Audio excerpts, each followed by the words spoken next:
အားလုံးပဲမင်္ဂလာပါကျွန်တော်ကတော့ MSA Creator မှာကိုမင်းဖြစ်ပါတယ်ဗျအခုပြထားတဲ့ AI Avatar ပုံကနေစကားပြောတဲ့ဗီဒီယိုတွေကိုဘယ်လိုလုပ်ရမလဲဆိုပြီးတော့မေးထားတဲ့ညီကိုမောင်နှမတွေအတွက်ဘယ်လိုလုပ်ရမလဲဆိုတဲ့နည်းလမ်းလေးကိုကျွန်တော်တစ်ဆင့်ချင်းပြောပြပေးပါမယ်နော်ဒီလိုဗီဒီယိုတွေကဘယ်သူတွေအတွက်အသုံးဝင်တယ်လဲဆိုရင်ကင်မရာရှေ့မှာစကားမပြောချင်တဲ့သူတွေဗီဒီယိုတစ်ခုတစ်ခါရိုက်ဖို့အတွက်အချိန်မရှိတဲ့သူတွေအတွက်အရန်ကိုအသုံးဝင်ပါတယ်လောက်ရတာလည်းအရန်လွယ်ကူတာကြောင့်ကဲဒီတော့စလိုက်ကြအောင်နော်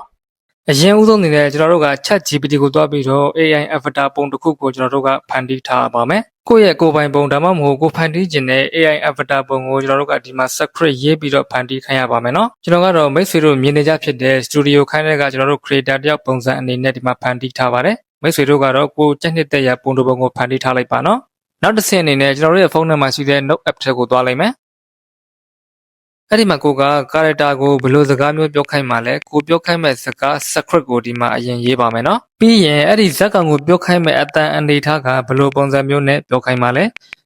ဲအတန်ခက်ကြဲကြဲပြောခိုင်းမှလားအတန်တိုးတိုးလေးပြောခိုင်းမှလားဒါမှမဟုတ်ဒေါသထွက်တဲ့အတန်နဲ့ပြောခိုင်းမှလားဒါမှမဟုတ်လွမ်းဆွတ်နေတဲ့အတန်နဲ့ပြောခိုင်းမှလားဒီမှာကိုကထည့်ရေးပေးရပါမယ်ပြီးရင်ဒီမှာခွန်းစာလေးထည့်ပြီးတော့ဇာတ်ကောင်ကပြောရမယ့်စကားတွေကိုဒီမှာရေးပါမယ်နော်ကျွန်တော်ကတော့ဥပမာအနေနဲ့ဒီလိုလေးရေးလိုက်မယ်အားလုံးပဲမင်္ဂလာပါကျွန်တော်ကတော့ MSA Creator မှာကိုမင်းဖြစ်ပါတယ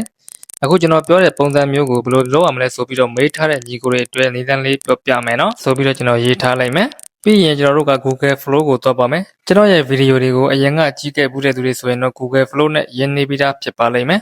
အဲဒီမှာကျွန်တော်တို့က new project ကိုခေါ်လိုက်မယ်နော်ပြီးရင်ကျွန်တော်အရင်ဗီဒီယိုတွေတုန်းကပြောထားတဲ့အတိုင်း Google Flow ကတရက်ကို credit 50 free ရပါတယ်နော်အဲ့ဒီမှာညာဘက်ဒေါင်းနာလေးကကိုယ့်ရဲ့ Gmail ပုံစံလေးကိုနှိပ်ပြီးတော့ credit စစ်လို့ရပါတယ် credit 50ဆိုရင် Google Flow ရဲ့နောက်ဆုံးပေါ် model ဖြစ်တဲ့ Omni Flash နဲ့သုံးမယ်ဆိုရင်10စက္ကန့်စာဗီဒီယို3ပုတ်ရပါတယ်နော် Okay အဲ့တော့ရှေ့ရှေ့ဝေးမပြောတော့ဘူးကျွန်တော်တို့ကဗီဒီယိုထုတ်တဲ့အပိုင်းကိုတွားမှာဖြစ်တဲ့အတွက်အောက်ကဗီဒီယိုဆိုတာကိုနှိပ်လိုက်မယ်ပြီးရင်ဒီနေရာမှာဗီဒီယိုဆိုတာကိုရွေးထားမယ် ingredient ဆိုတာကိုရွေးထားပါမယ်အကိုလိုချင်တဲ့ ratio တွေအရေးအတွက်တွေကိုဒီမှာတစ်ခါတည်းရွေးထားမယ်ပြီးရင်ကျွန်တော်တို့ကဗီဒီယိုထုတ်မဲ့ model ကိုကျွန်တော်တို့ရွေးရပါမယ်ဒီနေရာမှာသတိထားမဲ့အချက်တစ်ခုရှိပါတယ် Google Flow ရဲ့နောက်ဆုံးပေါ် model ဖြစ်တဲ့ Omni Flash ကိုကျွန်တော်တို့ကရွေးထားပါမယ်နော်ဒါမှလည်းမြန်မာစကားကိုပြောခိုင်းတဲ့အခါမှာပေပီတတပြောနိုင်မှာဖြစ်ပါတယ် credit ကတော့ကျွန်တော်တို့10စက္ကန့်သာဗီဒီယိုတစ်ပုဒ်ကို15 credit ကုန်ပါတယ်နော် Okay ဗီဒီယိုထုတ်ဖို့ model လေးရွေးပြီးပြီဆိုတော့စောနက ChatGPT မှာထုတ်ခဲ့တဲ့စကားပြောခိုင်းမဲ့ AI Avatar ပုံကိုဒီမှာလာပြီးတော့ထည့်ပါမယ်အဲ့တော့ညာဘက်ဒေါင်းနာလေးကမြှားလေးကိုတစ်ချက်နေလဲအဲ့ဒီမှာကိုယ့်ရဲ့ photo library တွေကိုတွားပြီးတော့စောနက AI Avatar ပုံကိုထည့်ပါမယ်ပြီးရင် Note app ထဲကိုပြန်သွားပြီးတော့စောနကစကားပြောခိုင်းမဲ့စာရ script တွေကို copy ကူးပါမယ်နော်ပြီးရင်ဒီ Google Flow မှာလာပြီးတော့ paste ချပါမယ်ပြီးရင်ဒီဘင်းသားလေးကမြှားလေးကိုနှိပ်လိုက်မယ်ဆိုရင်ကျွန်တော်တို့စကားပြောခိုင်းမဲ့ဗီဒီယိုလေးဒီမှာလုပ်နေပါပြီဒီမှာဗီဒီယိုလေးရလာပြီเนาะကြည့်ကြည့်အားလုံးပဲမင်္ဂလာပါကျွန်တော်ကတော့ MSA Creator မှာကိုမင်းဖြစ်ပါတယ်ဗျအခုကျွန်တော်ပြောတဲ့ပုံစံမျိုးကိုဘယ်လိုလုပ်ရမလဲဆိုပြီးမေးထားတဲ့ညီကိုတွေအတွက်နီးလန်းလေးပြောပြမယ်เนาะအဲ့ဒီမှာသတိထားမှာတခုကကျွန်တော်တို့က AI ကိုလုတ်ခိုင်းတာဆိုတော့ခါတဲ့နဲ့လည်းအဆင်ပြေခြင်းပြေမယ်အဆင်မပြေခြင်းလည်းမပြေပါဘူးเนาะတကယ်လို့စကားပြောခိုင်းတာအဆင်မပြေခဲ့ဘူးဆိုရင်နှစ်ခါသုံးခါထပ်ပြီးတော့ထုတ်ရပါတယ်เนาะโอเคကျွန်တော်တို့ကစကားပြောခိုင်းတာကို10စက္ကန့်နဲ့မလောက်သေးဘူးကျွန်တော်တို့နောက်ထပ်စာရေးပြီးတော့ပြောခိုင်းရည်သေးတယ်ဆိုရင်ဒီမှာစောတော့ကလုတ်ပြီးသားဗီဒီယိုနေရာကိုလက်ကလေးနဲ့ကြာကြာလေးထောက်လိုက်မယ်เนาะအဲ့ဒီမှာကျွန်တော်တို့က review prompt ဆိုတာကိုတွေ့ပါလိမ့်မယ်အဲ့ဒီကောင်ကိုနှစ်ချက်နှိပ်လိုက်မယ်เนาะအဲ့ဒီမှာစောနကကျွန်တော်တို့ generate လုပ်ထားတဲ့နေရာလေးပြန်ရောက်သွားပါလိမ့်မယ်ပြီးရင်ကျွန်တော်တို့စောနကစကားပြောခိုင်းထားတဲ့ script တွေကိုဖြတ်ပြီးတော့ကျွန်တော်တို့ဟန်အမူအရာကိုပြတဲ့စာသားတွေကိုတော့ဒီမှာခြံထားမယ်เนาะပြီးရင်ကျွန်တော်တို့က note app ထဲကိုတွားပြီးတော့ကိုဆက်ပြီးတော့ပြောခိုင်းမဲ့စာသားကိုတွားပြီးတော့ copy ယူပါမယ်ပြီးရင် Google Flow မှာလာပြီးတော့ paste ချလိုက်မယ်เนาะပြီးရင်ဒီမင်းသားလေးကမြှားလေးကိုတစ်ချက်နေလဲအဲ့ဒါဆိုရင်ကျွန်တော်တို့ကနောက်ထပ်ဆက်ပြီးတော့ပြောခိုင်းမဲ့ဗီဒီယိုတစ်ပုဒ်ရရှိပါပြီကြည့်ကြည့်လိုက်မယ်เนาะ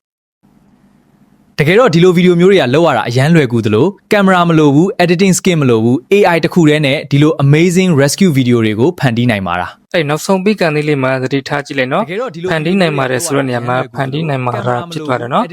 ်တကယ်လို့အဲ့ဒီလိုမျိုး error ပါလာပြီဆိုရင်ကျွန်တော်တို့ကနောက်ထပ်တစ်ပုတ်ထပ်ပြီးတော့ထုတ်ရပါမယ်နော် Okay စကားပြောခိုင်းတာကိုယ့်ရဲ့စိတ်တိုင်းကြပြီဆိုရင်ကျွန်တော်တို့ကဒီဗီဒီယိုတွေကို download ဆွဲပြီးတော့ဒီ10စက္ကန့်သာဗီဒီယိုတွေကို CapCut လို့ video editing software တွေမှာတွားပြီးတော့ကျွန်တော်တို့ကဆက်ရပါမယ်ဒါမှသာလဲကျွန်တော်တို့ပြောခိုင်းမဲ့စကားတွေကိုပြည့်ပြည့်စုံစုံပါတဲ့ဗီဒီယိုအရှိတစ်ပုတ်ရရှိမှာဖြစ်ပါတယ်